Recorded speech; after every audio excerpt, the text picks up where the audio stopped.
มาจันพักยังดูพักขมั่วข้อที่24ถ้าเพลินรับห้ามฟืนเนอะนะใครรับก็รับแต่ลงนะผมจะขับรถหรอกถ้าไพ่ไม่ได้รับมันเจ้าว่าตายกับกรรมได้รับเนี่ยมันใจนะใครรับเมื่อเวลาใดก็ได้กลางวันก็รับได้นะเหมือนกับเข่าลงไปหาหมอกมาเนอะก็มันอยากว่าได้กินเลยเข่าตกต้องเป็นยาติบใครอยากกินกลางวันก็กินอยากกินกลางคืนก็กินเถอะนะเอาเป็นคาบว่าขอมาเข่าลุงต้องเถอะนะเพราะมาตกถึงต้องเป็นยาติบข้อที่25นะทำสิ่งที่มีความสุขดีที่สุดเพราะการเป็นการกระตุ้นการทำงานของสมองเนี่ยมาจากสมองทำแล้วลงสมองนี่ก็ใจงานนักเหมือนกันนะข้อที่27เนี่ยแปลว่าหา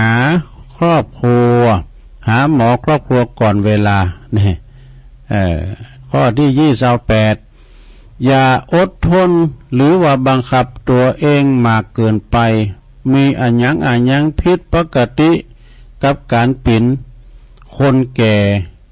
ที่ไม่ดีเนี่ยคนแก่เขานี่ก็ดีนะสดาดีกะภูมิใจที่ได้แก่ข้อที่31เลิกเรียนแล้วจะแก่ข้อที่32ศรัทธาเศร้าเก่าขึ้นมีว่าโดดไปที่31และ32แหละอย่าโลภเพราะว่าอย่าโลภอยากได้ของไร้สาระมันเป็นสิ่งดีที่จะมีทุกอย่างที่คุณมีตอนนี้เนี่ย จะไปโลภเด้อมาตรงใดมาเองอายุของเฮานี่นะ33ความบริสุทธิ์เป็นสิทธิพิเศษของผู้สูงอายุเนอะสิทธิพิเศษนะลงนะข้อที่34เห็นหน่อยเดียวลงยิ่งมีปัญหามากเท่าใดก็ยิ่งน่าสนใจมากขึ้นเท่านั้น ปัญหามีไว้เพื่อแก้36 ทำในสิ่งที่เป็นประโยชน์ต่อผู้อื่นเป็นประโยชน์ต่อผู้อื่นบ่เบียดเบียนผู้อื่นบ่เดือดร้อนผู้อื่นบ่เดือดร้อนตัวเองนั่นคือว่าทำดีละข้อ37อยู่อย่างสบายวันนี้เนี่ยอยู่อย่างสบายนะลงเนอะอยู่อย่างสบายอย่างนั้นก็คือปราศจากโลภโกรธหลงผ่อนโลกในแง่ดีบ่ปองไล่พยาบาทไผอีน่ะเนาะอยู่สบายบ่โลภโกรธหลงข้อที่28อย่าปรารถนาเป็นตุนกำเนิดของอายุยืนข้อที่39ใช้ชีวิตอย่างมองโลกในแง่ดีเนี่ยข้อที่40คนล่าเริงจะเป็นที่นิยมชมชอบของคนทั่วไปเนี่ยแต่กันเนาะคนล่าเริงเนี่ยนะมันยิ้มแย้มแจ่มใสอุมนจ้าหวานปิยวาจาอันคุณนั้นมากอดตักตายหันละอ่อนมากอดตักตายสวัสดีค่ะสวัสดีครับอีน่ะหันคุณเฒ่าคุณแก่ก็ยกมือไหวไปเมื่อสาหันคู่บามันก็ลงกลุ่มกราบนี่นะเนาะแล้วก็มีอารมณ์สนทลีล่าเริงเนี่ยโอ้ไหวสาเนอะหลวงพ่อเนาะคนดอยนกยุงก็มาฟังมันนางพอด้วย ในเมตตาธรรมหลวงพ่อพระครูสันติเจติยากรไหวสานะครับเนอะข้อที่40เนี่ยเป็นคุณลาเริงจะเป็นที่นิยมชมชอบของคนทั่วไปทั้งมนุษย์และเทวดาทั้งหลาย จะแป้งหน้าเก่าเหงานะลงเนอะแป้งหน้ากึกมึกพออย่างโง่สูงแพ้มเข่าไก่นะกฎแห่งชีวิตข้อที่41แถม2ข้อกฎแห่งชีวิตในมือของคุณเองเนี่ยอยู่ในมือของคุณเองกฎแห่งชีวิตนะข้อที่42สุดท้ายยอมรับทุกอย่างสงบจบซะท่าชื่อว่าอุดมเนี่ยมันสูงมากเลยนะอันนี้การฝึกกายฝึกใจนะลงเด้อฟังเอาโมนนะก็ไปปฏิบัติก็ได้อันนี้แม่เดินเพียนทิมหวังสูงมากถ้าเหมาะลองฟังว่าเด้อลองฟังพอกดไล่เนี่ยมันก็เป็นสิ่งเดียวว่าอวยพรถึงกันตอนเจ้าสรา อย่างตุลุงจะลุกมาเนาะซ้ำเตอก็คุณนั้นพองคุณเฒ่าคุณแก่นั้นกดเอาดอกไม้มาพองแม่เดินเพนเขาก็เนาะแก่เก่าพองก็พอหลงอันสุเมธเขาก็พี่ใหญ่อันบรรจงเขาก็ส่งการ์ตูนก็ส่งเฟซส่งไล่มาสวัสดียามเจ้าใกล้นะอันนี้มันก็ถือว่าเฮาได้อ่านก็จุมใจการว่าตัวลุงตักตันลายเปิ้นเขียนว่าโอ้ฟังอยู่เน้อนะโอ้วันนี้โมนแท้นะโหตัวโหดีใจละเปิ้นตักเฮาก็ตักตังลายไปเนาะแม่เดินเพิ่นเขียนว่าเปิ้นไผบ่ฮู้ส่งมาเนี่ยประว่าน่ะเปิ้นบอกว่าเปิ้นบอกว่ากดไล่กดหยังเนี่ยนะมันก็เป็นการดีอย่างหนึ่งนะเปิ้นว่าไปงานศพของคุณที่หูจักกันพอดีลูกชายของคุณตายนี่เป็นลูกศิษย์ของเปิ้นวะนะลูกชายของคุณตายนี่เป็นลูกศิษย์ของเปิ้นหลังพิธีทางศาสนาลูกชายในฐานะเป็นเจ้าภาพก็กล่าวขอบคุณผู้ที่ลงมาฟังสวดฟังเทศน์และก็ได้กล่าวขอความบทหนึ่งว่าเมื่อก่อนนี่ก็บ่เข้าใจเนอะทุกเจ้ามาเนี่ยโอ้อีแม่เนี่ยว่ากดไล่กดหยังส่งดอกไม้ส่งกำสวัสดีทักทายกับคุณทั้งหลายต่างนั้นพองตะนี้พองก็ไปกดหยังทำไมแม่เอ้ยน่ะในความที่เฮาเป็นหนุ่มเป็นสาวมองหันว่าไล่สาระอย่างยิ่งวะนะแต่พอเกิดเหตุการณ์นี้ขึ้นมาถึงได้เข้าใจเนอะว่านะเพราะว่า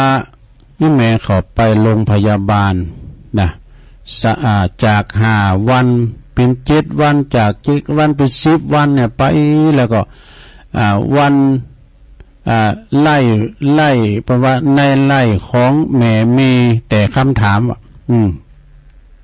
ในโทรศัพท์มือถือไปก็จะถามเลยเนาะหายดีแล้วคะหายไปไหนมีคนเป็นห่วงเนอะทักทายถามมาตลอดว่าเป็นไหนพองสบายดีเนี่ยไปหงยาโอ้ขอหายไว้ๆเนี่ยปันหอมปันหายเด้อนะเพื่อก็จะเขียนไม่เยอะนะโอ้ขออันเรียกว่าเนี่ยก็เปิ้นว่าหันบนเป็นกำลังใจนะเขาเป็นกำลังใจนะจนว่าแม่ของเปิ้นเนี่ยจบชีวิตเสียชีวิตไปเนี่ยจึงได้อาศัยช่องทางนี่แหละนะตอบคำถามหือญาติมิตรเกี่ยวสายคำของแม่ฮู้กันว่าแม่จากไปแล้วนะโอ้ในงานสวดงานเทศน์งานสวดแต่ละคืนเนี่ยเปิ้นนี่แม่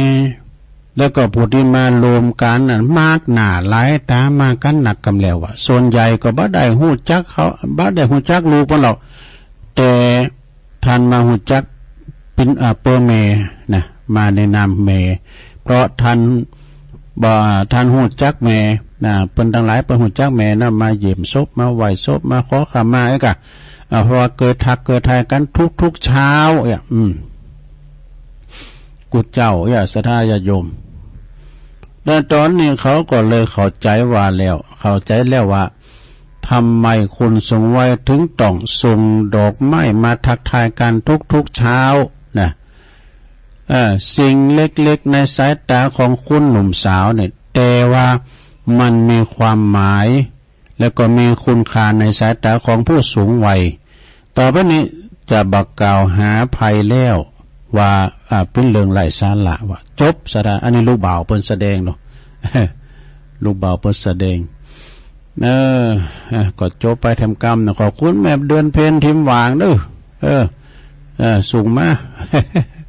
เยอะสดาเนาะตุลุงก็เอกเอาก็เอานี่ก็การอันตุลุงบ่มีกรรมอุก็เอาประสูงมาก็ว่าไปนี่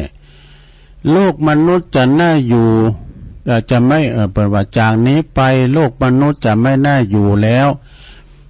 จะมีแต่คนพาลว่ะคนเกเรจิตใจเหี้ยมโหดเหี้ยมคนบาปหยาบหนามาเกิดด้วยว่าเราและจะอยู่ร่วมกับเขาอย่างไรนะเอาใจกลับมาดูแลตัวเองอย่ามัวเมาดูคนอื่นนะ เขาไม่ดีก็กรรมของเขาเอาเวลามารีบเร่งปฏิบัติดูแลกายใจของเราเองให้ดีโลกเปลี่ยนไปเราก็ต้องรู้จักเปลี่ยนแปลงหลวงปู่อ้อยเข็มมะโกหลวงปู่อ้อยมันออ่างน้ำหนาดูหลวงปู่อ้อยเข็มมะโกนี่อันนี้ก็จบลงไปเนาะศรัทธาจะจบในไล่เอาให้ดีมันเนาะในโทรศัพท์กันเนาะต่อไปจะเล่านิทานเนี่ยจะเล่านิทานก็เดียวเนี่ยแม่จำปีวงฝันพี่น้องตั้งตุงปู่แดง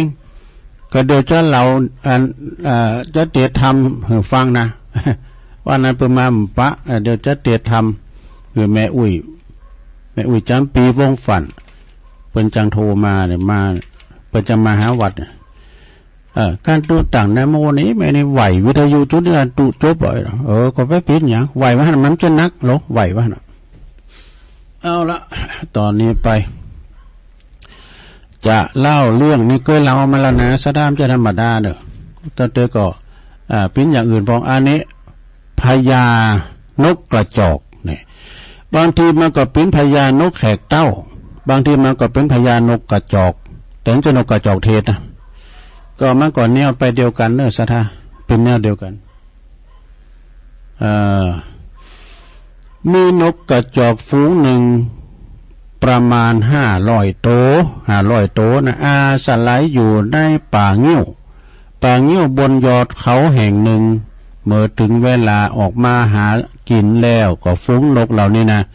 ต่างก็พากันบินมากินข้าวสาลีของเจ้านาที่ปนปลูกไว้ดูซึ่งก็มีเจ้านาคนหนึ่งผู้เป็นเจ้าของไห่เจ้าของสวนได้แอบเฝ้าดูสังเกตการนกกระจอกฝูงนี้อยู่โดยความทึ่งเนี่ยเมื่อว่ามันกินข้าวสาลีอิ่มแล้วต่างก็บินกลับลงกลับลังไปโดยปากเป่าเน้อไปโดยปากเป่าเท่านั้นเองแต่ว่าส่วนว่าพญานกกระจอกนี่นะพญานกกระจอกนี่เป็นผู้ที่เป็นหัวหน้าเนาะนะมันก็เมื่อว่ามันกินอิ่มแล้วนะกินอิ่มแล้วไปเพราะมันยังกาบเอาไปโดยทั้งว่านะมันก็ยังกาบเอาไปทั้ง3 โฮงกาบข้าวสาลีไปทั้ง3 โฮงกลับไปตุยเจ้านาหันก็แปลกอกแปลกใจจึงพยายามจะดักจับพญานกกระจอกเทศในหือใดนะโดยความสังเกตที่ว่ามันยืนอยู่ตัดตีนไหนมันจุกอยู่ตีนไหนของพญานกนั้นแล้วมันก็วางบ่วงดักไว้วันหนึ่งพญานกก็ถูกจับได้เจ้านาก็เลยสอบถามเนาะถามพญานกว่าเจ้าเป็นคนเรียนเจ้า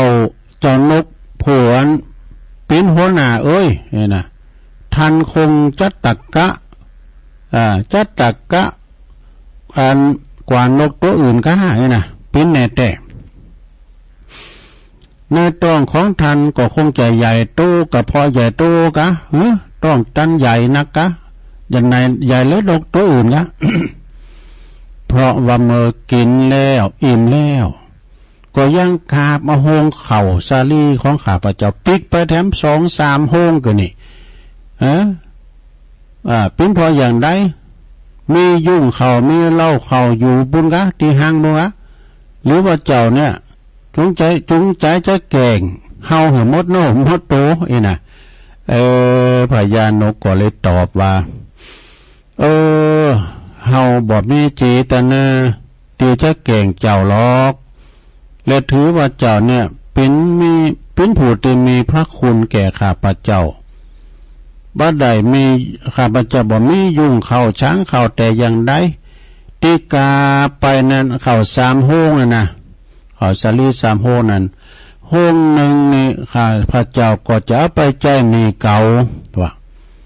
โฮงที่2นี่ข้าพเจ้าก็จะเอาไปเหือนเอาไปฝังดินไว้ว่าดูเนี่ย เจ้านามาฟังแล้วก็เกิดความสลังสังกาสงสัยถามไปว่าท่านเอาหงเขาไปเจ้าหนี้เก่านะไปเจ้าหนี้ไผไปเจ้าหนี้ไผท่านเป็นหนี้ไผท่านเข้าทกสกะเอาปัจจัยท่านเอาไปไผหรือเอาไปฟังดิ้นเนี่ยเอาไปฟังไว้เอาหือโปกะเนี่ยต่อมาดีๆมิฉะนั้นจะโดนโขกกรอบไว้ว่าเนี่ยไปเขียนไว้นะจะเป็นนกกระจอกกรอบตอนเย็นนี่แหละเด้อ เขาไปเขียนไว้นี่พญานกกระจอกก็เลยตอบว่าตัวข่านี่นะบอกว่าโลงเขาหนึ่งที่หนึ่งเนี่ยเอาไปเจ้าหนี้เก่าก็คือหมายความว่าข้าพเจ้านี่ก็จะต้องเอาโฮงเขานี่ไปเล่งปอดูแลแม่เติบเป็นแก่แล้วปีนไปไหนมาไหนบ้าใดนะเปิ้นก็ติดต่างติดเตโหนกก็ติดต่างติดเตเข้าใจกะเปิ้นบินบ้าใดเปิ้นเฒ่าเปิ้นแก่มาแล้วก็ต้องปีนแต่อุปถากอุปถัมภ์หาข้าวหาน้ำให้เปิ้นกินเนี่ยกะแล้วก็เป็นผู้ที่มีบุญคุณแก่ข้าพเจ้าเป็นอย่างมากเรียกว่าเป็นความกตัญญูอย่างหนึ่งทั้งให้กำเนิดเกิดเลี้ยงดูข้าพเจ้ามาจนเติบใหญ่นับว่าข้าพเจ้านี่เป็นหนี้ทันจึงสมควรใจหนี้ทันเนอะปอเมนะจับชำระใจหนี้ปอเมอีนะแล้วก็เข้าห้องที่สองแล้วส่วนว่าเข้าห้องที่สองนั้นก็เอาไปฟังที่เอาไปหือเขากู่เขายืมแล้วก็คือหมายความว่าเอาไปหือลูกน้อยทั้งหลายเตียงตัวน้อยขุนยังห่มกุ่นเด้อขุนมันยังบินบ่ได้เตยยังบ่สามารถที่จะบินไปหากินได้และเมื่อข้าพเจ้าเล่งเขาใหญ่ตอนนี้แล้วต่อมายามเมื่อข้าพเจ้าแก่เฒ่าเขาหมู่นั้นก็จะมาเล่งตอบแทนพระคุณของข้าพเจ้าอันนี้เป็นการสะสมอย่างหนึ่งเด้อไอ้นะแล้วห้องข่าวห้องที่สามนี่เหรอที่เอาไปฝังดินไหวเนี่ยหมายความว่าจีได้ก็คือหมายความว่าเอาไปทำบุญวะนี่โดยการเอาไปหืดตานกับนกที่เปิ้นชาลาภาพที่เปิ้นแก่เปิ้นชาลาไอ้เนาะนกเฒ่าแก่ที่เปิ้นบินหาอาหารบ่ได้แล้วเป็นนกผีกลผีการเจ็บป่วยกาไอ้นะที่บ่สามารถจะบินไปสวาหากิน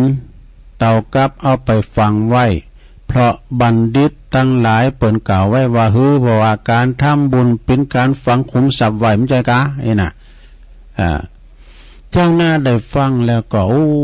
เด็กบันฟังกรรมเฉลยของพญานกเนาะพญานกกระจอกนะเฉลยพญานกกระจอกแล้วก็เกิดความเหลื่อมใสวะนะวันนกนี่มีปัญญาโเปิงเป็นผู้นำนกได้กันนี่เนาะนกนี่มีปัญญาโลก็มีปัญญาแล้วจึงเป็นนกตีนานับถือทั้งตัวหนึ่งนะแล้วจึงได้เป็นหัวหน้าควบคุมนกดูแลนกทั้งหลายแล้วก็มีความกตัญญูต่อบิดามารดาต่อพ่อแม่ตัวเองว่าเป็นนกที่มีความเมตตาต่อลูกน้อยเป็นนกที่มีใจบุญสุนทานที่สำคัญนกตัวนี้มีปัญญาหลอบขอบมองการไกลเนี่ยพญานกได้อธิบายต่อไปว่าข้าพเจ้านั่นนะข้าวสาลีตีข้าพเจ้าได้กินเข้าไปนั้นก็เปรียบเหมือนเอาทิ้งลงเหวเนี่ยเอาไปทิ้งลงเหวนะอันนี้ก็หมายความว่าเขาเอามากินเนี่ยกะกินจ่ายไปเป็นวันนะเห็นการสมาชิกพองเนี่ยนะจ่ายมือซื้อกินเอาควางลงเหวดูเอาจอมปากงูเห่าเอาจอมปากงูเห่าคือแม่ละอ่อนเขาก็ครับข้าวสาลีนี่ครับที่ข้าพเจ้ากินเข้าไปแล้วนี่ก็เปรียบเหมือนว่าเอาไปทิ้งลงเหวบ่ฮู้จักติมสักตัวเนี่ยเพราะข้าพเจ้าต้องมากินทุกวันเนี่ยกินมาถึงบัดตึกเนี่ยมาถึงตึกต้องน่ะกินไปมาถึงฮู้จักตึกตึกต้องแปลว่าจ่อวอฮู้วายนะมันกินวันนี้นะตึมอยากสักตัวตึงขามาอยากใช่ป่ะวันพรุ่งนี้ก็ต้องมาแถมมากินแถม กินต่อใดก็บ่ฮู้จักเต็มนะเพิ่นว่านะก็จะบ่กินก็บ่ได้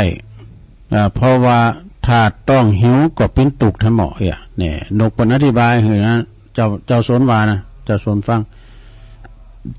เจ้าสนได้ฟังจึงกล่าวกับพญานกว่า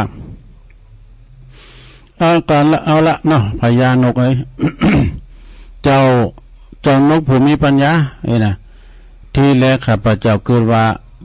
ท่านเนี่ยเป็นนกที่โลภมากแต่มาฟังการอธิบายจากท่านแล้วเนี่ยโอ้ท่านเนี่ยมีปัญญามีความกตัญญูมีความมีจิตใจเป็นบุญเป็นกุศลเพราะนกตัวอื่นเขาก็กินเสร็จแล้วก็ไปบินไปเรียบร้อยบ่โหงต้องไผ บ่โหงต้องไผแล้วบินไปเรียบร้อยเขาบ่มีกราบหยังไปเลยไปหือปอหือแม่เขาส่วนว่าท่านเนี่ยบินมาหากินแล้วก็ยังกราบเอาโหงเข่าไปแถมแต่พอฟังทันแล้วถึงหู้ว่าทันเนี่ยบ่ได้กราบไปเพราะความโลภแต่กราบไปเพราะความดีคือเอาไปเล่งปอเล่งแม่เอาไปเล่งลูกเต่าเหล่าล้านเหลนเอาไปทำบุญก็หือตันเหือนนกโตเถ่าโตชะลาได้กินได้บริโภคเนาะ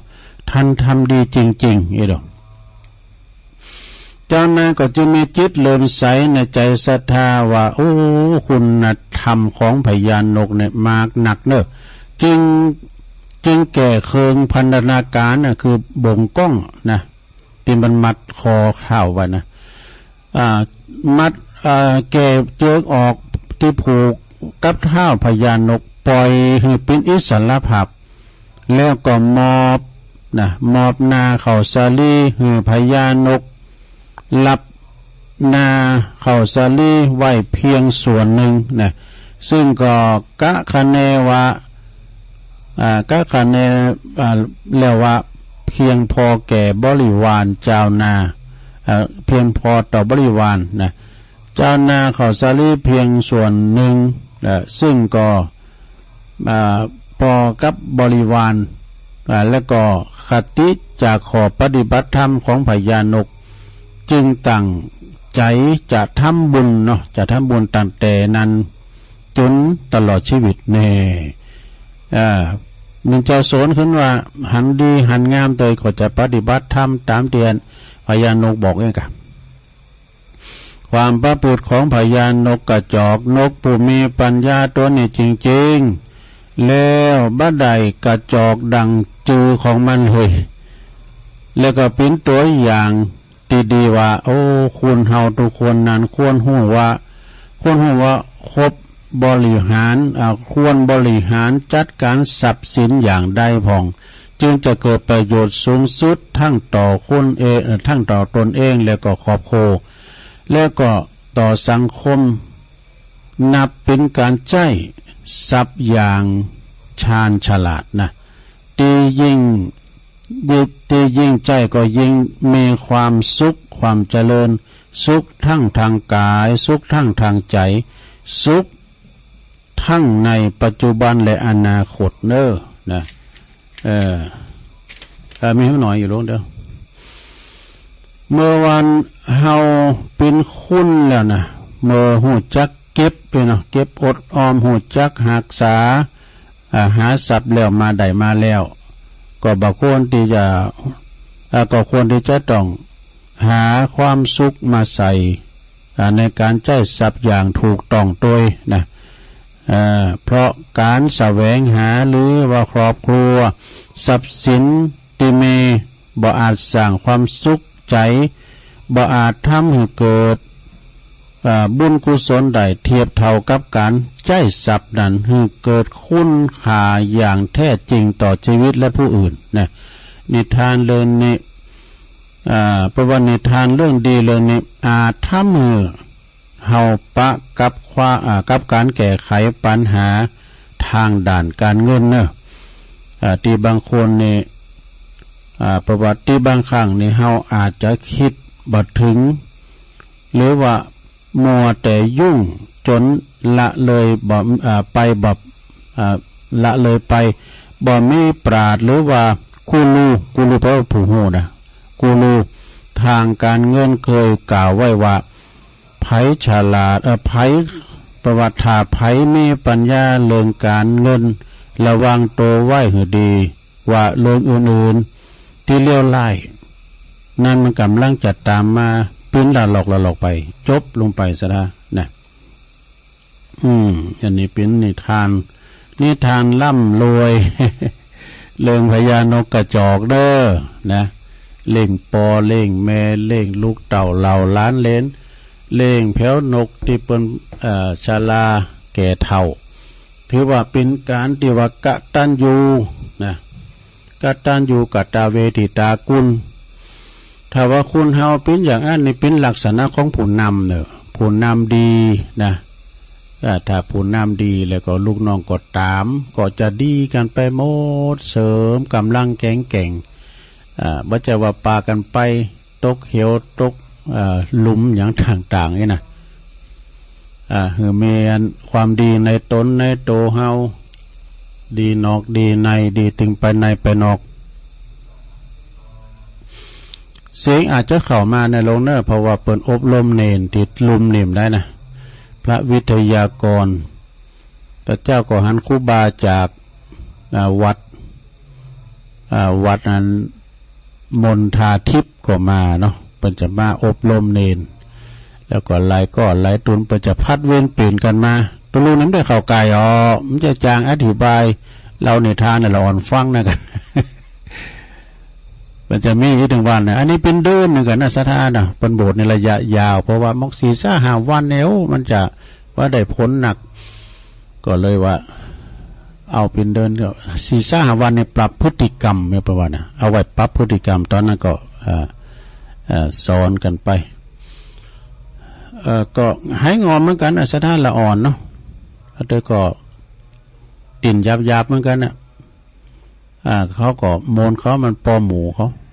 พระน้อยพระเนนที่เป็นพระเก่าพระปีเลงก็ช่วยกันอาจารย์พระครูมานัสสุทธิกรก็มากูวันเพราะว่าจะได้เป็นอาจารย์เอาลูกหลานอันเนี้ยไปเห็นหนังสือที่โรงเรียนวิทยาโค้งขาววิทยากันต่อไปเนาะ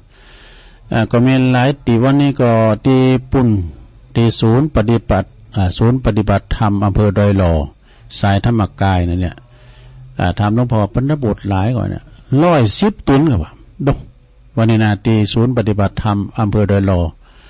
เตียนไปทางปุ่งจ้อพวกนะวันที่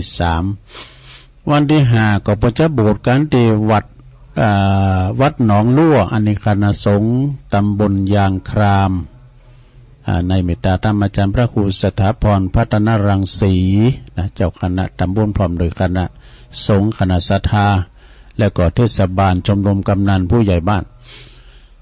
และวันที่6ก็ตำบลสันติสุขเนาะโดยเมตตาธรรมอาจารย์พระครูวรธรรมนาถนะเปิ้นก็พร้อมคณะสงฆ์ประจำบทวันที่6เนาะแล้วต่อไปบุกก็จะบทกันกุฏิก็เลยบอกเชิญโจรเนาะไก่ที่ไหนก็ไปห้อมกันเนาะสร้างศาสนทายาทเนาะไปถวายเขาจังหันเมื่อเจ้าจะเป็นเจ้าภาพนำปานากาปาท่องโกก้ามอย่างนี้นะก็เชิญได้หรือว่าจะเป็นเจ้าภาพสังก็กดเชิญได้ก็มีทำลายตีแล้วก็ไปลืมนะวันที่8นะอันนี้ข่าวอันบุญในกลุ่มเนาะเปิ้นจะมีงานสรรสะลงทรงน้ำลดเก่าดำโหสูมากาลวะครูบาอาจารย์แล้วก็ศรัทธาญาติโยมโดยทั่วไปนะประจำปีเนอะวันที่8 เมษายนก็ปุ้นวัดบรรพตสถิตนะจังหวัดลำปางช่วงเจ้านี่ก็เป็นการทำบุญอายุวัฒนมงคลของอาจารย์ท่านพระมหานพดลสุวรรณเมธีอาจารย์เปิ้นก็จะครบอายุ50 ปลายนะซะนะ50 ปลายแต่ลืมไปเปิ้นก็จะมีการสื่อโบราณจัตตาเฮาก็ไปแสดงมุทิตาจิตพระจะไปเปิดห้องทานพระจะไปหับสังก็ติดต่อได้ที่ท่านพระมหาสมชาติชาตปัญโยเนอะเปิ้นก็จะได้จดลายหมายนามถวายตังเมืองฝังก็ตีคุณแม่จงดีเชื้อกันทาถวายตัง เวียงป่าเป่าก็ปุ้นไปตังครูบาดอยก้าท่านมหาเสาแก้วครูบาสีหมื่นก็ไอ้นะทำมาตังดอยลอก็ท่านพระครูอภิวัฒนวิกรมนี่กะนะก็หับเป็นเจ้าภาพกันได้เนาะวันที่8นั้นเป็นวันเกิดของเปิ่นโตยแล้วก็ตอนเจ้าสืบชะตามุติตาจิตตอนบ่ายก็สะเก่าดำโหเนาะครูบาอาจารย์นักจัดรายการนะเอาแล้วบอกซะได้ตัวลุงจะพักเบรกแค่ก้ามกันเนาะก็เดี๋ยวก็มาฟังกันต่อเดี๋ยวตัวลุงจะได้ว่าทำของงานแม่จำปีวงฝันฟังได้ปุ้นเป็นน้องตุงปูแดงเปิ่นไปตั้งปลงสีวังบังคมเนตรฟังก็อยู่ก็ปอดุลปาติคำก็เนี่ยนะผสมคิดกันนะโอ้ตอนนั้นก็ฟังกันหลายไหวสาบารมีธรรมอาจารย์พระครูสุทัศน์เนอร์ท่านนันชโยตำนานผี6 ตัวนะวันตาจะไปนมัสการเนาะเอาละต่อไปพักกำเดียวแต่เปิดเพลงตลกให้ฟังให้เพลงนะเพลงหยังลองฟังก่อนนะเพลงตลกจะฮือมูนะขี้โบขี้โบขี้โบมีไหมนะเดี๋ยวลองฟังกันแล้วกันเนาะตะลุงพักกันเดียวกันเนอสถาน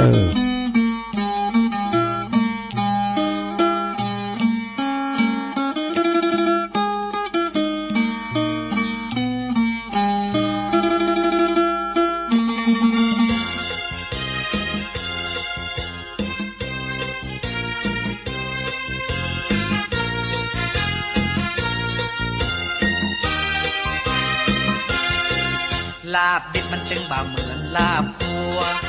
ไส้อั่วมันตึงบ่าเหมือนจีนแกมบะนาวบ่าเหมือนบะออคนอู้โมบ่าเหมือนคนอู้เอ็นพี่นานปันอยู่จังหวัดละปูนพี่นานบูนอยู่ตั้งสีดงเย็นบวชแล้วบ่ได้เป็นใหญ่เป็นโตเพราะพี่นานอู้โมบ่ใจอู้เอ็นจากสีดงเย็นไปหาเพื่อนละปูนสวัสดีเที่ยวนานปันสบายดีครับสบายดีแล้วเสี่ยวนั้นบุญเหรอสบายดีเหรอจะนั่นเนาะปีนี้ได้ลิ้นจี่หลังบ้านมาช่วยกำเหียต้นขายได้72,000เที่ยวโอ้ลิ้นจี่ต้นเดียวขายได้72,000ต้นพี่ฟ้าแนะนำตัวนี้เลยกันแดดหลอดส้มนีเวีย C&E ทาไปก่อนหน้าไม่เหมาะแน่นอนค่ะใหม่ครีมโมช็อกโกครัชสตรอเบอรี่ความอร่อยที่ลงตัวอัพเซลฟินทุกชั้นต้นถ้าจะใหญ่เนาะเสี่ยวเนาะอันใหญ่แก่บะปอใหญ่หน่วยมันดกรสหวานกะลมขนาดว่าค่าเก็บขายหมดแล้วนะเขาไม่รู้ชื่อต้นมันแถม700,000ค่าเนื้อก็ใครได้เงินก่อนฟังไปเปียขบกมาขุดหน่วยมันออกติดดำหากมันแถมลำลูบค่าเก็บไปขายได้แถม8 เข่งนะเชียวอูอย่างอีแหลกนักมะเมาะสักกำเนาะเสี่ยวเนาะ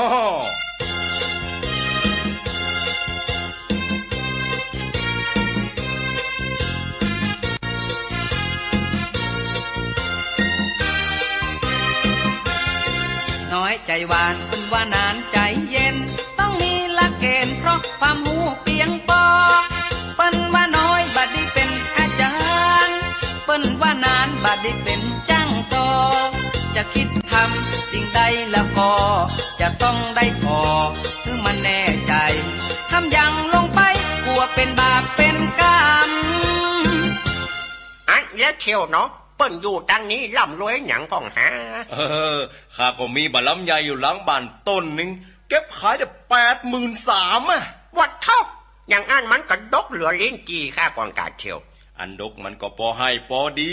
แต่หน่วยมันหลงขนาดเขากินแล้วเอาเปลือกมันควางเฮนี่นะไก่น้อยวิดขึ้นจับเปลือกบะลำไยปิ่นจลีนโคบไก่น้อยไว้ปิ่นจลีนโคบไก่น้อยไว้วันหนึ่งไก่น้อยตายเป็นสาวเสี่ยวปะอูอย่างอีแลกนักกันเหมาะชักกำหนอเที่ยวเนาะ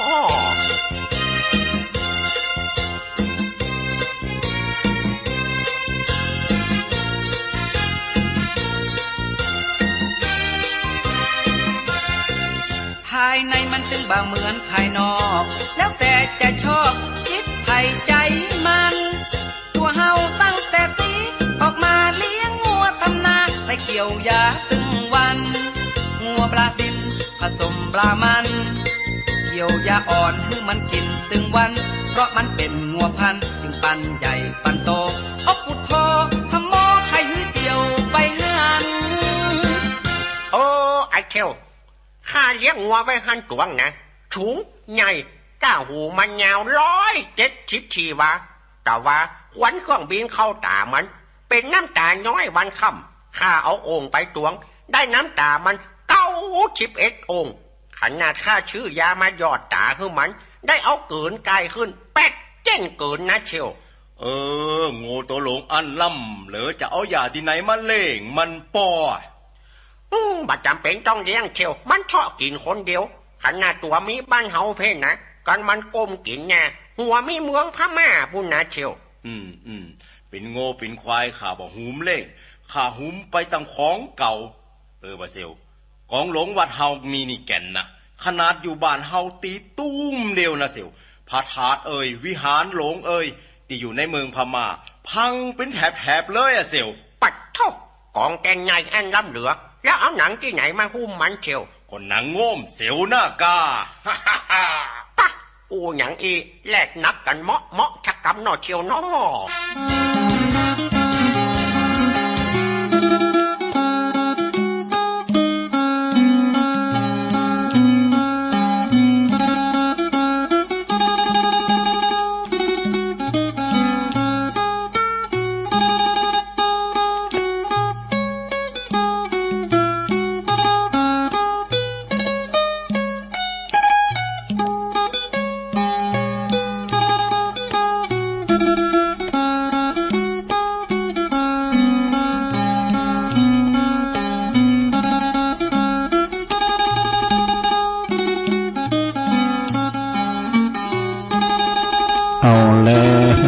ศรัทธาญาติโยมทั้งหลายตัวลุงก็พักเบรกจิบน้ำจุ่มคอมาอู่กันต่อชั่วโมงสุดท้ายหยุดเส้นหยุดสายหยุดเส้นหยุดสายไปในขณะที่ว่าตั้งนอกตั้งลุมนี่จะแบกกาวเข้ามาป้องกันบ่ฮู้เด้อเพิ่นอบรมละอ่อนเนาะเป็นหยังมันเป็นบรรยากาศดีก็วันนี้เราก็มาฟังรายการสารธรรมยามบ่ายซึ่งตามปกติก็ท่านพระครูอภิวัฒนวิกรมเจ้าของรายการเปิดก็จะจัดรายการของเปิ่นไปแต่ว่าตอนนี้ก็เราก็เปิ่นไม่ได้อยู่เปิ่นไม่ได้อยู่ละอ่อนเขามาไม่ได้นะมันมาไม่หันนะตัวลุงก็เลยมาจัดเตนไปเนาะศรัทธาญาติโยมทั้งหลายแล้วพวกเจ้านี่ก็ตามปกติเนอะในรายการตัวลุงสเปเหละพัดสุกเสา เจ้าก็ได้อ่านเดี๋ยวกันเด้อเดี๋ยวโยมละอ่อนมาห้องเดินนะนี่หน่อยมาห้อง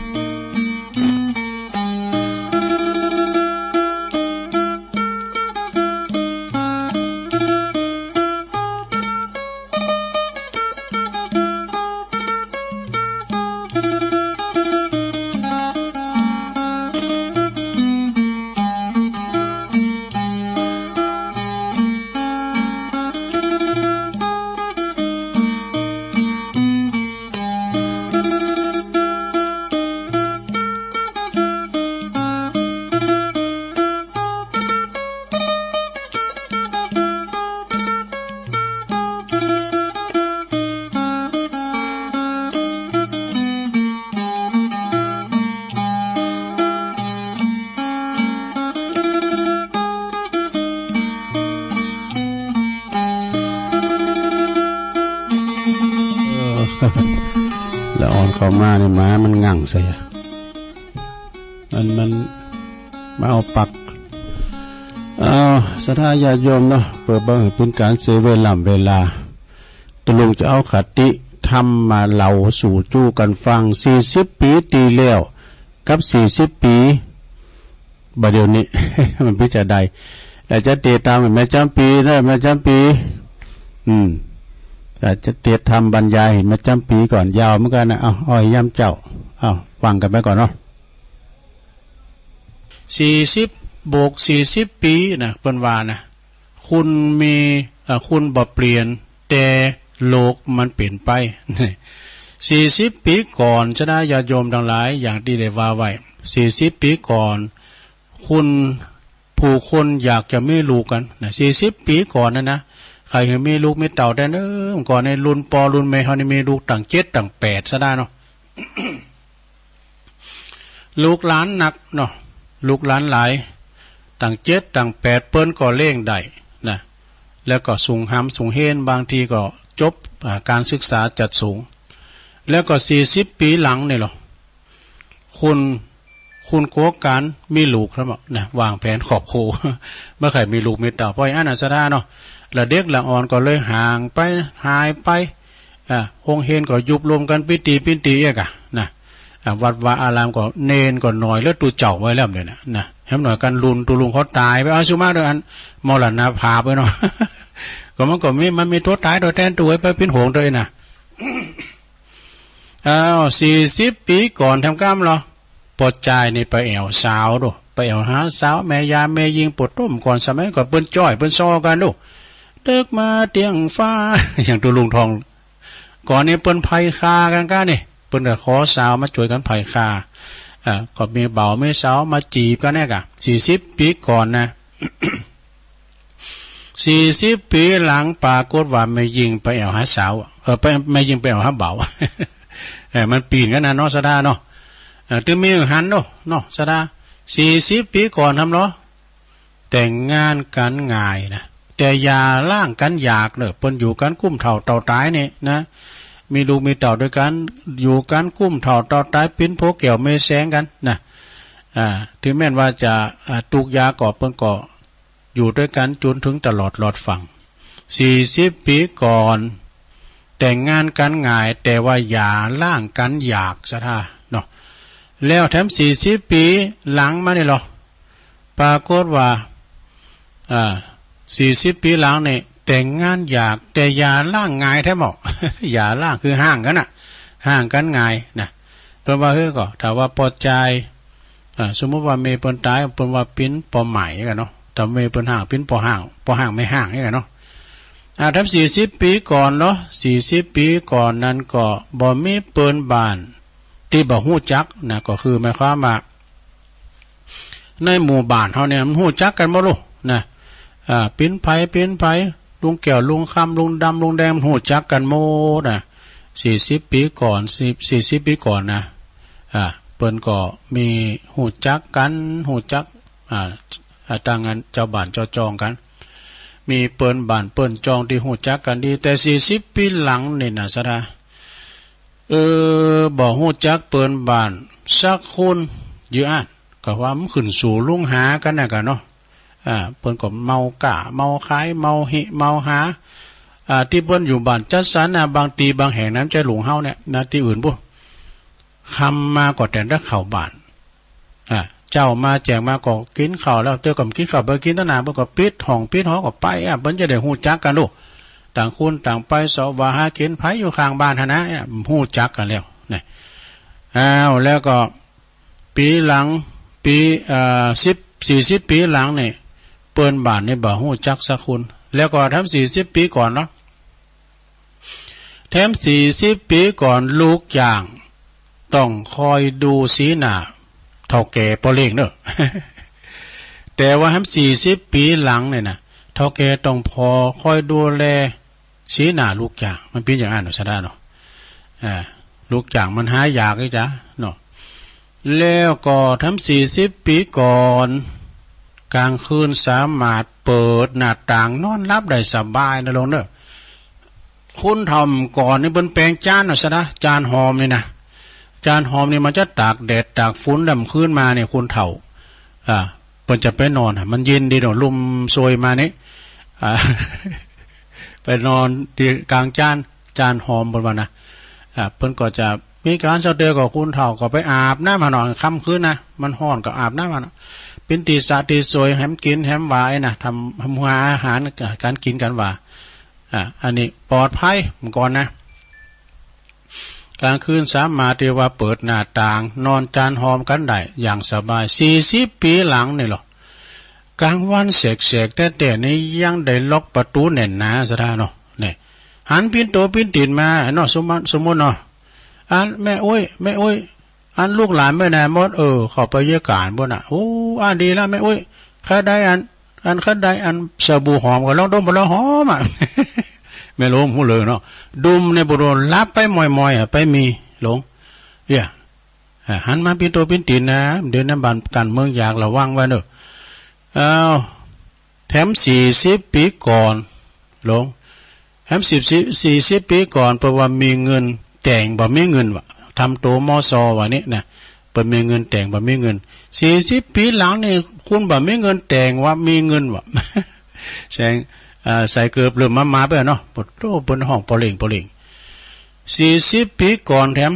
เปิ้นว่าเฮนพิมพ์ดีดทำงานแบ่งแสนที่จะมั่นคงเนอะนะแสนที่จะมั่นคงแต่ว่าทั้ง40 ปีหลังนี่ซะนะเปิ้นว่างานแบ่งเป็นหนึ่งในงานตีบ่มั่นคงครับนะ40 ปีก่อนทำเหรอพ่อแม่กล้าขายส่งลูกส่งเต่าเฮนหนังสือขึ้นจุนสูงนะแต่40 ปีหลังลูกจบสูงออกมาต้องค้าขาย ปริญญาเต้ฝุ่นก็จัดหนักนะลงนะโธ่เปิดจบการเฮนมาทุกความหูจะสูงสำเดียวก็มีงานทำนะทำงานยังไปก่อนเนี่ยกะนะทำยังไปก่อนแล้วก็40 ปีก่อนแถมทำงาน1 คน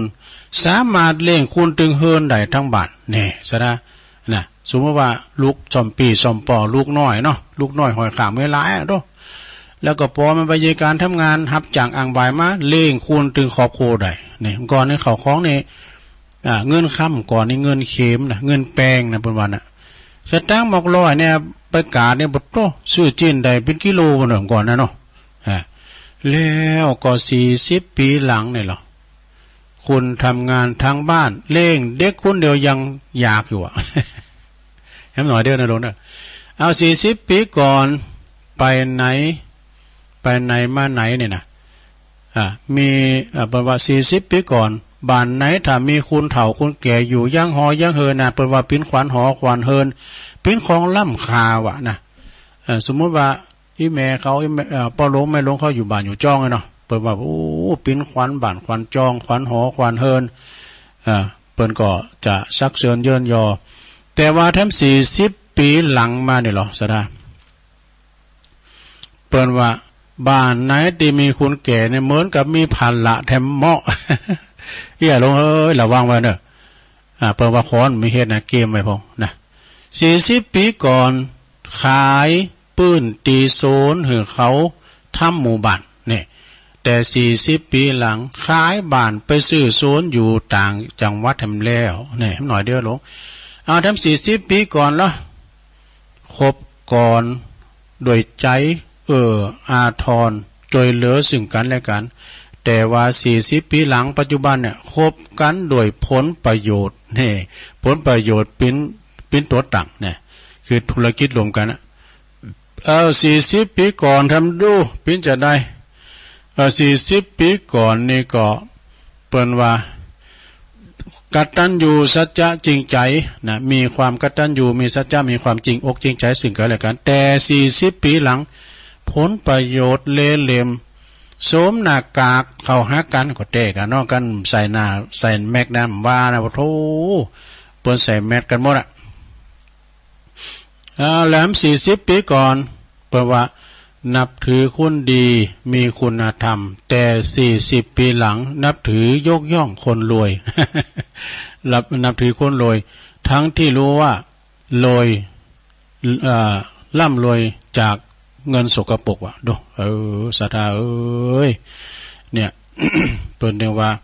40 ปีก่อนแขกนักเที่ยวไปไหนก็ไปนั่งฟังนักร้องแต่40 ปีหลังนักร้องก็ต้องมานั่งฟังแขก อันนี้ก็เป็นล่ะเป็นอันคติธรรมเด้อของแม่เดือนเพ็ญทิมหว่างส่งเข้ามาก็ต้องขอบคุณและยังมีทั้งอยู่ศรัทธาญาติโยมทั้งหลาย มีพุทธิธรรมคนเดิมนะอันนี้เป็นรองเจ้าคณะอำเภอลีวัดแม่ตื่นเปิ้นก็เขียนมาเนอะ ส่งข้อความเป็นคติธรรมว่าสวดมนต์ในศรัทธาญาติโยมทั้งหลายการสวดมนต์ดลจิตนี่นะมีติปึงแปลว่าสวดมนต์นี่เป็นติปึงตั้งจิตตั้งใจไล่เสน่ห์จังไล่ต่างๆเข้าเฝ้าพระพุทธเจ้าด้วยนะแล้วก็ปลุกเสกตัวเองโดยสวดมนต์นี่นะสวดมนต์ดลจิตมีติปึงการสวดมนต์นี่เป็นการระลึกนึกถึงพระพุทธคุณพระธรรมคุณพระสังฆคุณด้วยนะเมื่อจิตใจเฮามีติปึงแล้วคือพระรัตนตรัยคุณของพระรัตนตรัยความโกก็ดีความสะดุ้งโกก็ดีความคุณป้องสยองเก่าก็ดีภัยอันตรายต่างๆใดๆก็ดีนะมันก็บ่มีมันบ่มีแก่ผู้ตีสวดมนต์เลยนักแหล่เนี่ยนะซะอันนี้ก็คือการสวดมนต์นะอันนั้นนะศรัทธาญาติโยมเวลาว่าเฮาสวดมนต์เนี่ยตัวลุงได้สวดมนต์ไหนแม่เขาตัวปอเขาปนอนแล้วก็สวดด้วยกันไปเป็นการปลุกเสกตัวเองบางคนเนี่ยอิติปิโสอีแม่มได้นะมาได้กับตุเขาเนี่ยไอ้น่ะว่าตัวตึงวันมันตึงได้ให้น่ะเนาะเวลาไปวัดอีแม่มได้ยังสักอย่างตัวไปวัดอาจมีก็ไปปัดไปกวาดก็ได้การปฏิบัติบูชาเนี่ยลุงเนาะ ได้จากการปฏิบัติบูชานะคือมันมดมันใหม่ไปล้างห้องน้ำก็ไปสะไปซวยไปล้างถ้วยล้างจานก็ถือว่าการปฏิบัติบูชาเนี่ยหลวงเนอะเป็นการปฏิบัติบูชาแล้วเอาดีก่อนเนาะก็เดี๋ยวตุลุงจะเอาธรรมบรรยายมาว่าก่อนเนอะตางานแม่จำปีไหวเด้อ แม่จำปีวงฟัน ว่ามาปะตุลุงใช่ไหมเนี่ยก่อนปียางเนอะจะเตะทำให้ฟังนะก็ทำบรรยายนะลงนะตั้งนะโมก็ได้เนาะสุสังละพะเตปัญญังติณโอกาสบัดนี้ต้นโตแห่งตุลุงก็จะได้น้อมนำเอาคติธรรมคำสอนของพระบวรสัมมาสัมพุทธเจ้ามาจี้แจงแสดงอุปมาอุปไมยเนอะมวลชนศรัทธาอุบาสกอุบาสิกาอันมีแม่จำปีวงฝันปิ่นเก้าปิ่นประธานได้สดับรับฟังเปิดเพิ่มพูนนะสติปัญญาเข้าใจจึงจะเรียกได้ว่าบุญได้ทั้งบุญและก็ทั้งกุศลโดยบุญนั้นคืออย่างบุญนั่นก็คือความสุขใจอิ่มใจเย็นใจความอิ่มเอิบใจเนี่ยแล้วก็กุศลนั่นก็คือความเฉลียวฉลาดเกิดสติปัญญาหูดีหูชั่วหูจักบาปบุญกุศลโทษว่าสิ่งที่ควรแล้วก็บ่ควรที่จะประพฤติ พิธีกรรมต่างพระพุทธศาสนานะสระเนาะเปิ่นว่าบ่ว่าจะเป็นงานมงคลขึ้นบั้นใหม่กินแขกแต่งงานก็ตามหรือว่างานอาวมงคลงานศพงานสาก็ตามอย่างนี้เป็นต้นนะก็จะมีการไหวพระหับศีลเนอะศรัทธาเนอะที่สำคัญในก็จะละเว้นที่ว่าใดต้องที่จะต้องบบบกพองไปนะก็คือก็จะต้องมีพระธรรมเทศนาอย่างน้อยกว่าหนึ่งผูกหนึ่งกันนะเช่นงานเกี่ยวกับการตายก็จะเตธรรมมหาวินบาก้ามาลายโพธโลกานิพพานสูตรกาเนี่ยหรือว่าเรื่องอนิจจังทุกขังอนัตตาเป็นคือความบ้าหมั่นบัดเตงของชีวิตเนี่ยนะสอนเหือหูสอนเหืออยู่โดยกันอย่างความบัปมาทขาดสตินะลงเด้อหมั่นหักษาศีลกินทานอย่างอีเป็นต้นเด้อ แล้วเพิ่นก็ว่าแต่ปิ้นตีหน้าสังเกตโดยทั่วไปว่าชาวพุทธของเฮานี่มักบ่ค่อยตั้งใจตั้งสติสดับรับฟังกันสักเท่าใดนักนะบ ราะว่าจะเป็นคุณหูนักหูน้อยมีสติปัญญาในระดับไหนก็ตามส่วนมากจะฟังพอเป็นพิธีนะเป็นว่าฟังหูใต้ฟังหูซ้ายทะลุหูขวาเนี่ยสมาธิจิตใจก็บัดตัง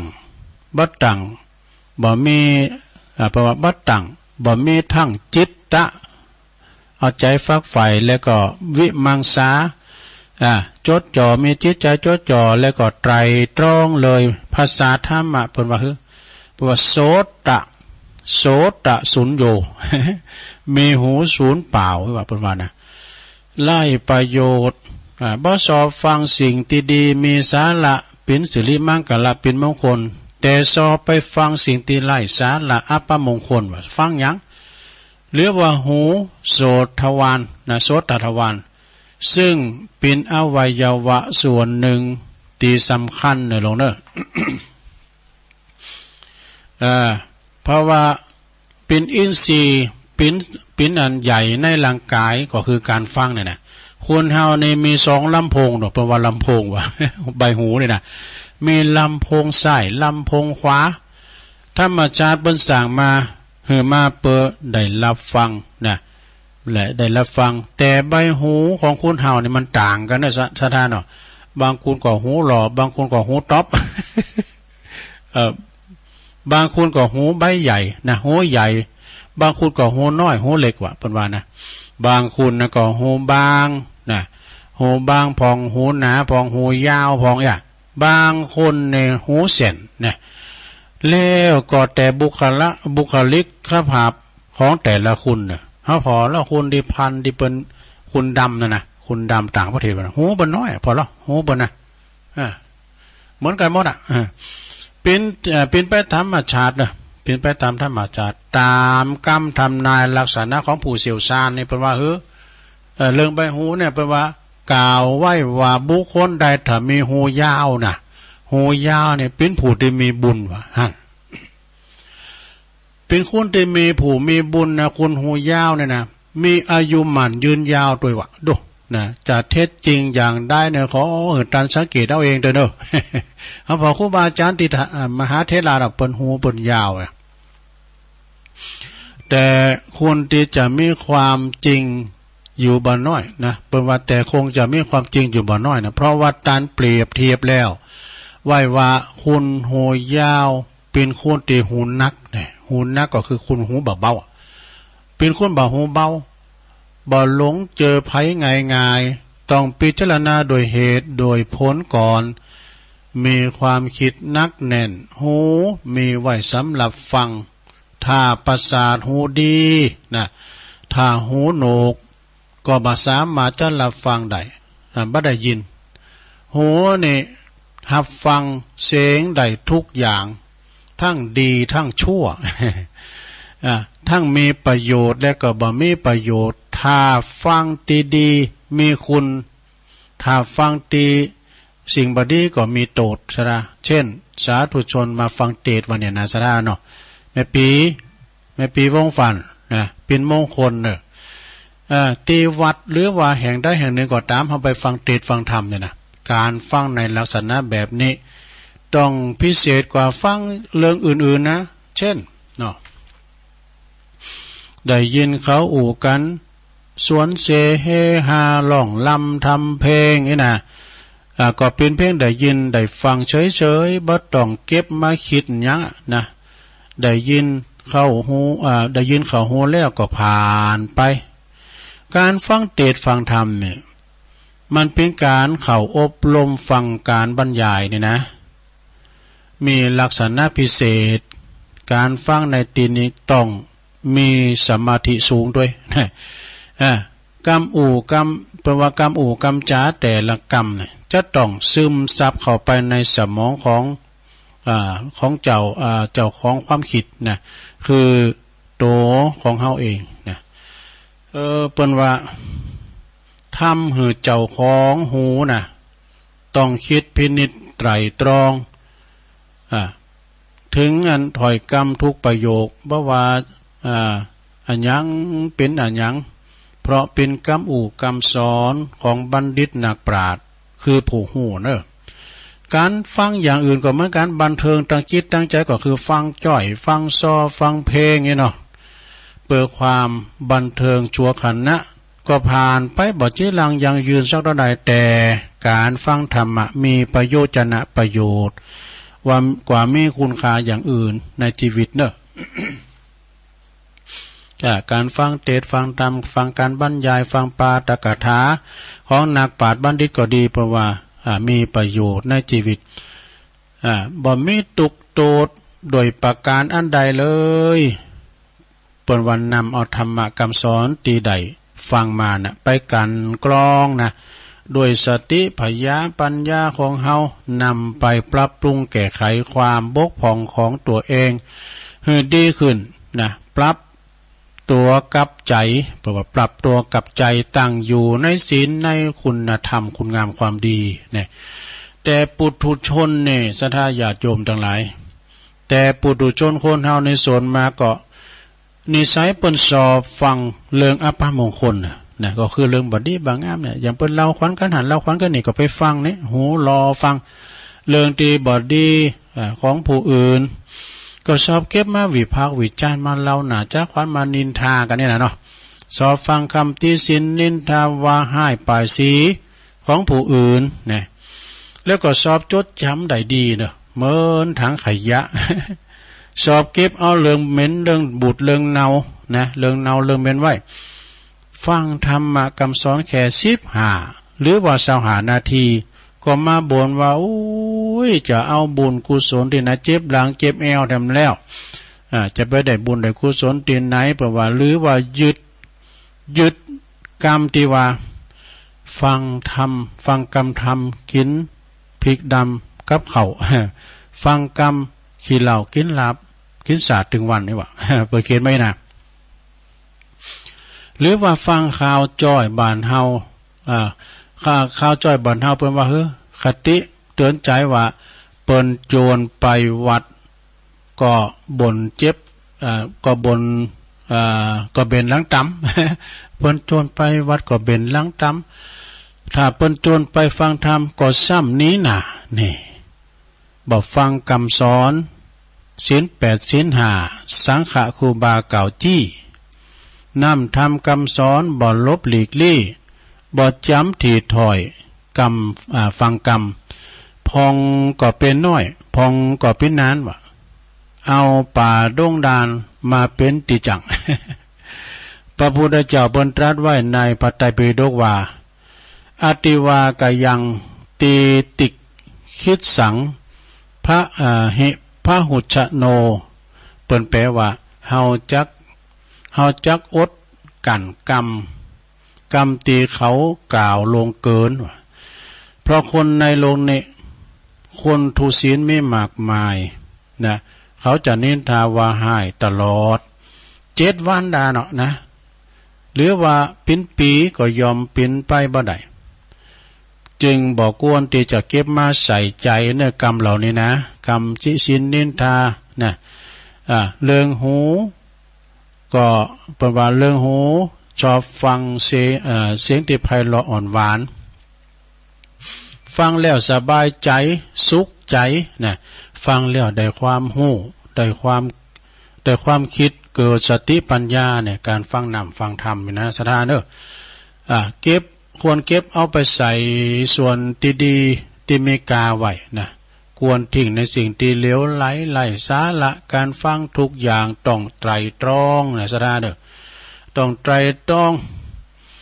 คือว่าคิดแบบมีธรรมะเคารพในการฟังนะ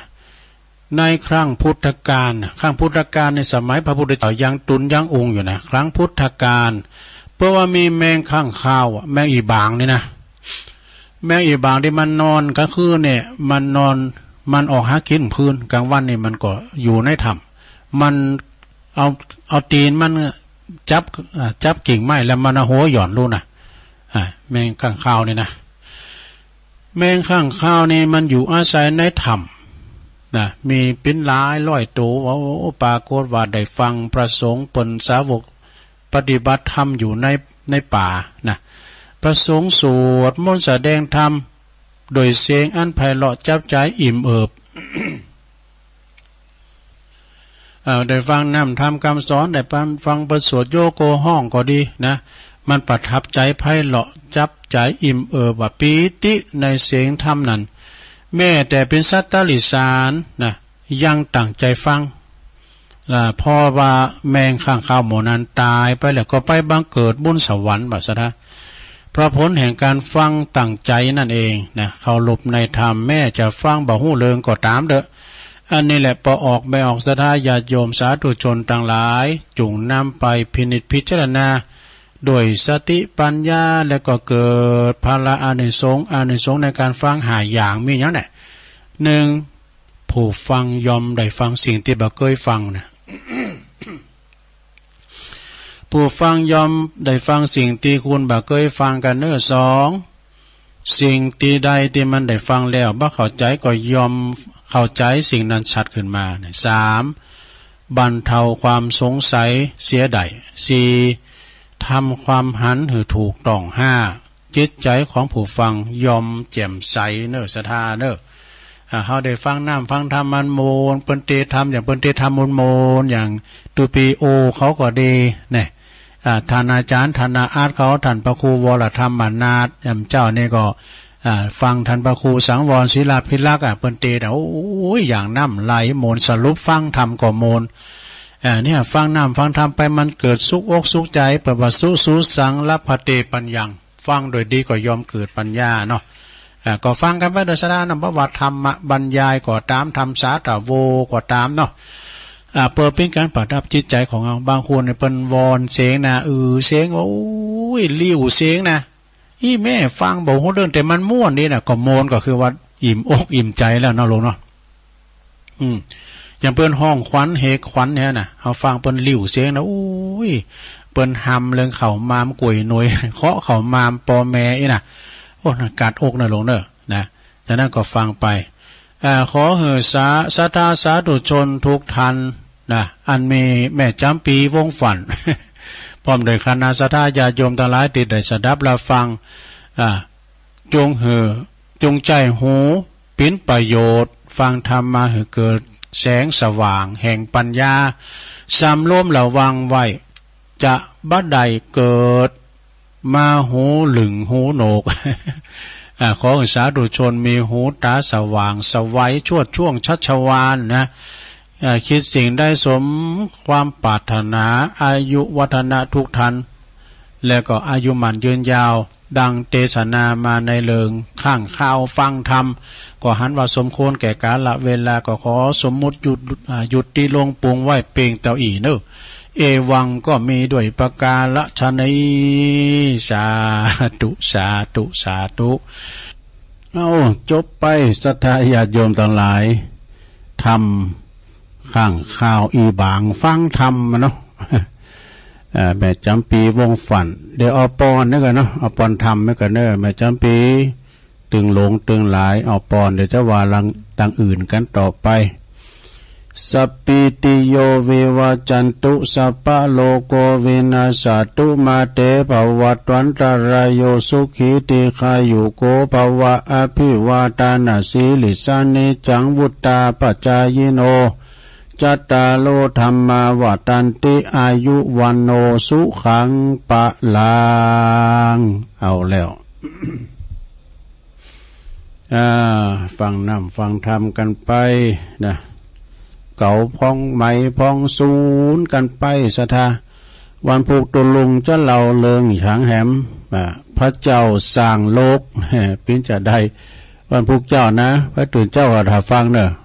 พระเจ้าสร้างโลกเนี่ยปิ้นจะได้ลองฟังพอนะแล้วก็พร้อมกับคติธรรมของกาในอินเทอร์เน็ตของกาเสริมนี่แถมหน่อยนึงเนาะให้สิ่งใดได้สิ่งนั้นนี่เป็นว่านะแปลว่าให้สิ่งใดให้สิ่งใดได้สิ่งนั้นมันเหมาะสมอยู่ที่ตนจะมีให้ในด้านไหนใครยิ่งให้ยิ่งได้รับกลับคืนไปเป็นผู้ให้ต่างสุขใจไม่รู้ลืมนี่ว่ามีคำกรต่างหน้า เปิ้นก็ว่าความหักความดีความสุขถ้าเฮามีถ้าเฮาได้มีมอบเหือไผมอบเหือไผไปโดยความจริงอกจริงใจบ่เสแสร้งแก่งทำแล้วมอบความหักโดยบ่หวังสิ่งผลตอบแทนนะบ่หวังสิ่งตอบแทนใดๆทั้งสิ้นมอบเหือแต่สิ่งดีๆเหือกับผู้อื่นที่เฮาหวังดีโดยมอบความสุขโดยความจริงอกจริงใจเมื่อว่าเฮาเหือสิ่งใดสิ่งหนึ่งแล้วชีวิตเฮาก็จะได้สิ่งนั้นตอบแทนคืนเสมอนะเพราะการหือนั้นเปรียบเสมือนการหยิบยื่นน้ำใจเนอะหยิบยืนน้ำใจไมตรีหือกันและกันนะศรัทธาแต่ก็จะต้องหือโดยความจริงอกจริงใจนะว่าใจว่าหือแล้วก็หวังผลตอบแทนคืนมาอันนั้นผลว่าเรียกว่า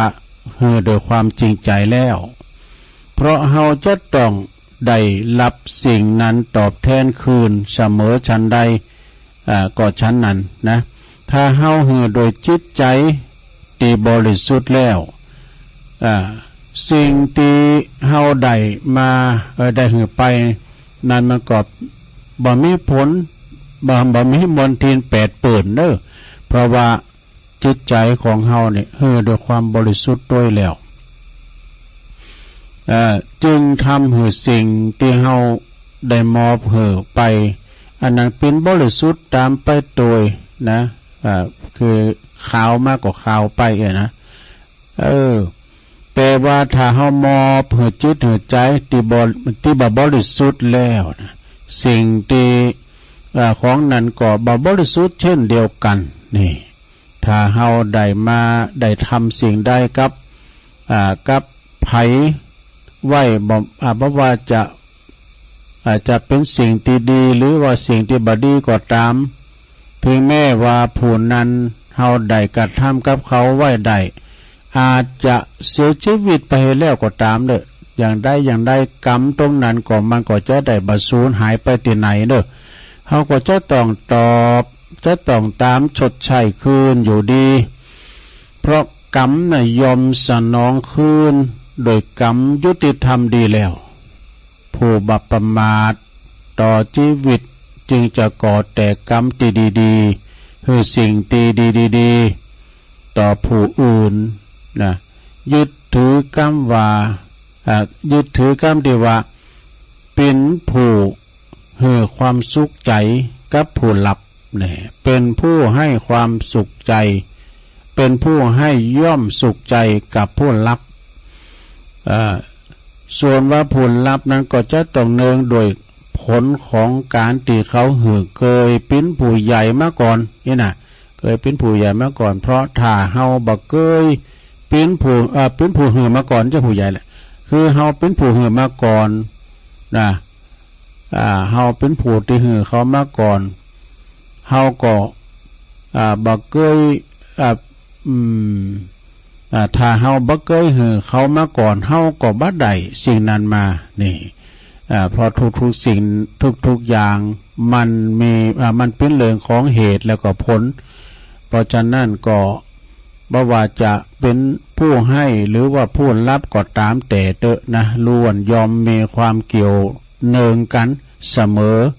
เมื่อเฮาอยากจะได้สิ่งดีๆนะจากผู้อื่นเฮาก็จงเป็นผู้ที่ให้สิ่งที่ดีๆแก่ผู้อื่นเขาก่อนเพราะของฟรีไม่มีในโลกนะจะบอกให้ ไปเขียนไว้นะแล้วเป็นก็ยังมีคำกลอนติดมาทำหน่อยว่าให้สิ่งใดย่อมได้คืนในสิ่งนั้นให้ด้วยจิตที่ผูกพันจึงล้ำค่าที่ได้มาถึงวันนี้มีศรัทธาจึงนำพาให้ประจักษ์ความเป็นไปเนี่ยให้สิ่งใดย่อมได้รับในสิ่งนั้นที่ก่อไว้ในปัจจุบันยืนยันได้ไม่ว่าเหตุที่ก่อนนั้นดีหรือร้ายผลสนอง ในตอนท้ายไปเท่ากันแน่ได้เท่ากันว่าผลของกรรมเกิดจากการเป็นผู้ให้ชีวิตนี้ไม่เดียวดายกลายเป็นหมันคิดให้ดีในสิ่งที่เราควรทำเพราะผลกรรมไม่เคยจะละเว้นใครดูเขาทาเนี่ยให้สิ่งใดไปตามนั้นมันสุดยอดหนทางรอดของชีวิตลิขิตได้รู้แบบนี้จะให้สิ่งใดก็ตามสบายเพราะสุดท้ายต้องรับผลด้วยตนเองเนี่ยหากคิดเห็นว่าตนเองยอมรับได้สิ่งที่ให้ไม่เดือดร้อนก็มองเห็นเป็นการให้ที่เหมาะสมตรงประเด็นและตนเองต้องเป็นสุขไม่ผูกพันโอ้ยาวอีกเดี๋ยวเอาแล้วเนาะมองให้ดีก่อน ก็เป็นคำก่อนเนาะศรัทธาญาติโยมขอบคุณเด้อพุทธิธรรมคนเดิมแต่เปิ้นสูงมานี่เป็นนั้นเขาเป็นข้อคิดดีวันพรุ่งนี้จะเอาวิถีของผู้มีธรรมนี่การสร้างบุญเป็นต้นทุนหนุนนำส่งจิตใจมั่นคงในการกินการทานแล้วก็จะเอาดวงตาที่สวยที่สุดมันเป็นอย่างไรพวกก็ลองจะเอามาเล่าสู่จูกันฟังเนาะศรัทธาญาติโยมทั้งหลายวันพุธเจ้าก็เช่นเดิมเนอะศรัทธาเนาะก็จะมามาเล่าสู่จูกันฟังแถมวันพุธนี่เป็นวันที่4หมอนหนัดพอดี พวกก็ไปหาหมอไอ้กำเนาะแต่มันจะได้อดข้าวอดน้ำอย่างนะไปตามที่เปิ้นนัดปีไอบรรจงกันทวงศ์นี่เปิ้นอยู่น้ำดิบเหนือเปิ้นก็ส่งข้อความมาหรือว่าตักมาตั้งหลายยินดีเนอะแม่อุ้ยสาวคุ้มตะวันนี่ก็ปุ้นประโยชน์เมืองวะลงเหนือพุ่นนะอุ้ยสาวคุ้มตะวันนี่ก็ฟังกูรายการเนาะแม่จันเรือนใสเวงตาการเด้ออันนี้ก็ฟังอยู่คุณแม่จงดีอันนี้อันจะเป็นแฮวในกลุ่มกันเนาะจงดีพระสายนะกลุ่มเทพารักษ์อันนี้ก็ตั้งแบ็กลอนเขากันแล้วก็วัดพรหมมงคลก็อนุโมทนาแม่ศรีธรชัยประการก็ส่งเข้ามาโอเปลี่ยนเอกวัดลาดเด้อพระอุปชาแล้วก็คนดอยนกยุงไหวสานะครับเด้ออันนี้ก็เมตตาบารมีตามหลวงพ่อพระครูสันติเจติยากรวัดเกตกาลามเพิ่นฟังตุเจ้ากุศลกุองค์นะเพิ่นสนับสนุนในการทำการนั้นออกรายการวิทยุต่างๆด้วยเนาะแล้วก็เมตตาธรรมหลวงพ่อพระครูอินทยานรังสีโต้ยนะหลวงปู่ครูบาบุญมาเพิ่นอยู่วัดพุทธนิมิตรที่ปรึกษาเจ้าคณะอำเภอจอมทองเจ้าอาวาสวัดพุทธนิมิตรอันนี้ก็เพิ่นก็สนับสนุนค่าฟังตู้เขาอยู่นะไอ้น่ะเปิ้นปะกันเปิ้นก็ตักตายมาเนาะหลวงปู่ครูบาบุญมาแล้วก็ปุณดำเนินหลวงพ่อพระครูโชติสุวรรณสอนบุญวัสลาบุญกรรมนะตำบลนำแร่หางดงปุก็ฟังตลอดแล้วก็แม่อำพร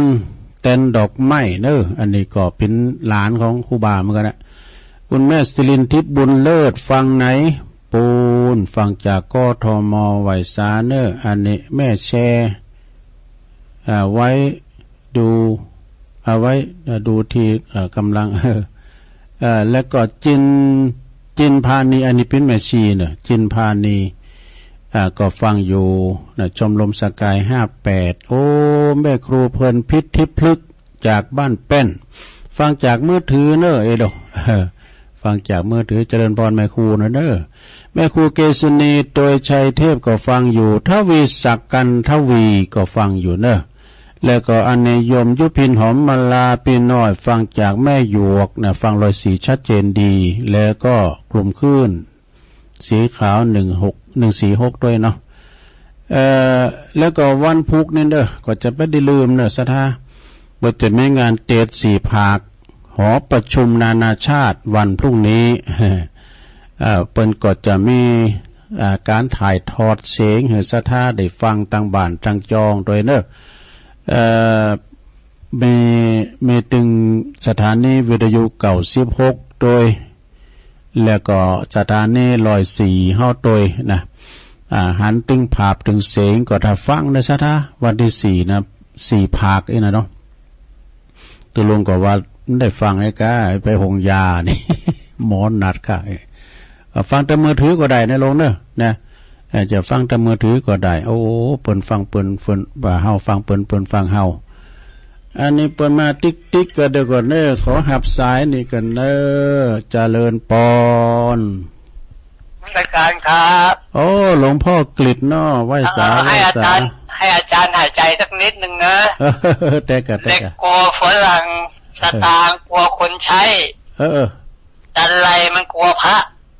มานะมันกลัวมอนพรมันกลัวผู้หญิงตอนนี้นะอาจารย์หายใจด้วยยังไงเข้าท่าครับนี่หลวงพ่อกฤษก็มีของดีมาฝากด้วยนะขอบคุณเนอะหลวงพ่อกฤษนะพุทธอุทยานปางโมเอาสายต่อไปเจริญปอนราชการได้เลยโอ้ยายพรเนาะร้องวัวแดงชัดเจนดีเนาะชัดเจนดีมีภาษาที่ดีร้องวัวแดงเดี๋ยวจะได้เร็วดีกะเอาบุญก่อนฟังไปติ๊กเด้อก็เด็กก็ฟังทันมหาแถมเด้อสาธุ0899556506ลองโทรกันเข้ามาดูตีอยู่ตั้งบ้านตั้งจองตุลุงว่าเมื่อวันนี้เนี่ยคุณฟังบ่ป้อไข่หลายเหมือนเจ้าเปิ้นก็ไปซอเบหาเงินกันเพิ่นก็ไป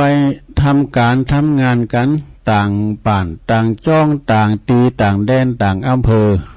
มีกับคุณเฮากับคุณเฒ่าเพิ่นเฝ้าบ้านเฝ้าจ้องนี่นะเปิ้นจางโทร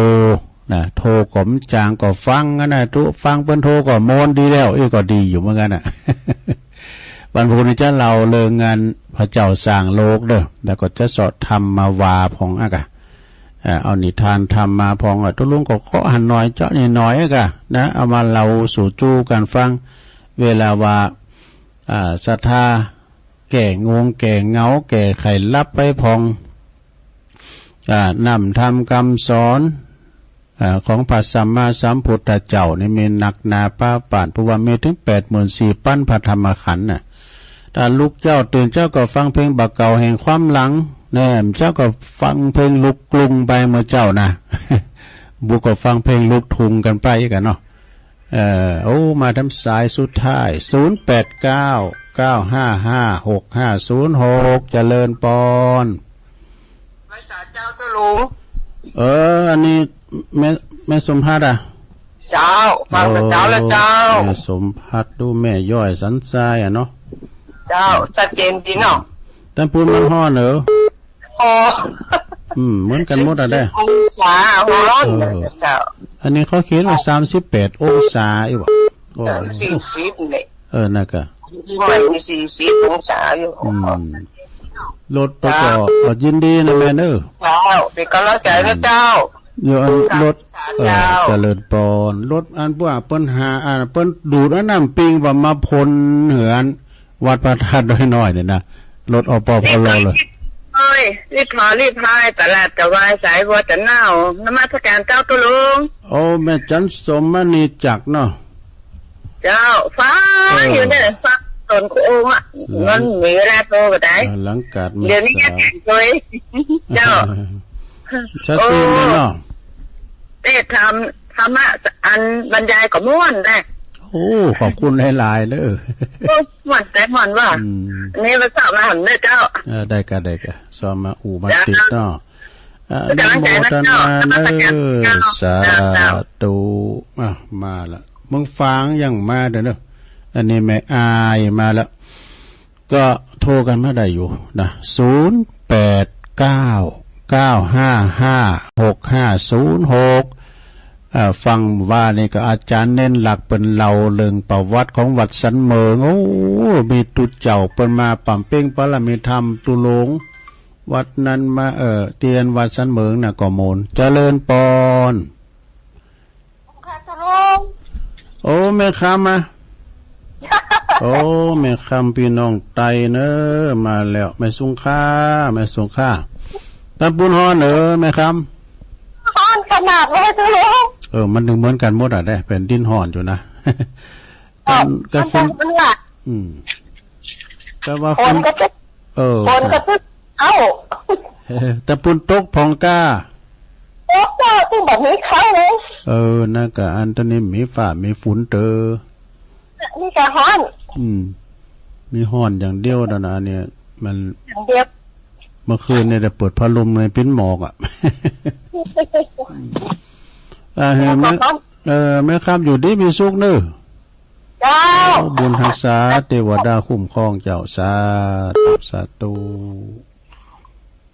เจริญปอนแม่ฟังอยู่เลยเจ้าโอ้อันนี้แม่สุขแก้วเนาะเจ้ามันโทรมาตันเปิ้ลพระเจ้าจะรู้กดพอโจเป็นหยาจะฟังเจ้าโอ้ดีแล้วเจ้าสีโพธารามสลับปีอยู่เนาะโอ้เดี๋ยวแม่สุขแก้วยินดีหลายๆนะแม่เด้อเจ้าโอ้สาธุปอนั้นสายย่านฟังกันอยู่ก็แฮปอนั้นสายย่านนี่เปิ่นเป็นนักปราชญ์เนาะปีนั้นปึ้งก็หายแซ่บนี่ลื่อลงเขาก้าน่ะจอมหยุด2 แผ่นดินก็มีหลายนะตั้งนักฟังแต่ทำให้แต่เก่าก่อนแล้วเพิ่นก็ได้ซุ่มฟังกันอยู่แต่เพิ่นบ่โทรบ่ได้นะก็ถ้าว่ามีโอกาสแล้วก็โทรมาก็ได้เนอะโทรมาตักตายแจ้งพ้นการรับฟังก็ได้ก็มีหลวงพ่อกฤษพุทธอุทยานปางโมนะโทรมาเป็นสายแหลกอาจารย์หลวงพ่อกฤษนี่โอ้เปิ้นใฝ่ในธรรมฟังกุตุนกูองค์นะเมื่อเจ้าก็ฟังเมื่อแรงก็ฟังเมื่อคืนก็ฟังยายพรร้องวัวแดงสันกำแพงเจียงใหม่นะแล้วก็แม่สมผัดแม่ย่อยสันทรายก็ฟังอยู่แม่จันโสมานีจากหลังกาดแม่สาวพี่น้องไตนะแม่คำจากเมืองฝางเหมือนกันเมืองฝางก็มาเหมือนกันเนาะสีโพธารามแม่สุกแก้วเนาะวันนี้ได้อยู่6 สายก็พอดีเนาะพวกเจ้ากันให้มันต้มเต้นก็โทรมาแถมใหม่วันนี้ตุลุงก็มาดำเนินรายการถึงสุดท้ายเต้นเปิ้นก็ขออำนวยอวยพรเนาะศรัทธาญาติโยมทั้งหลายถึงแม้ว่าพูดจาบ่หมดเหมือนเจ้าของรายการเปิ้นก็ประคับประคองกันไปวันผูกเจ้าไปปักกันใหม่ก็ขอความสุขความเจริญบางเกิดแต่ศรัทธาญาติโยมทั้งหลายถูกทานอยู่ดีมีสุขอายุมั่นขวัญยืนมีจุกมีใจเหมือนกันจุปู่จุคนจัตตาโลธรรมาวัฏันติอายุวันโนสุขังปะลัง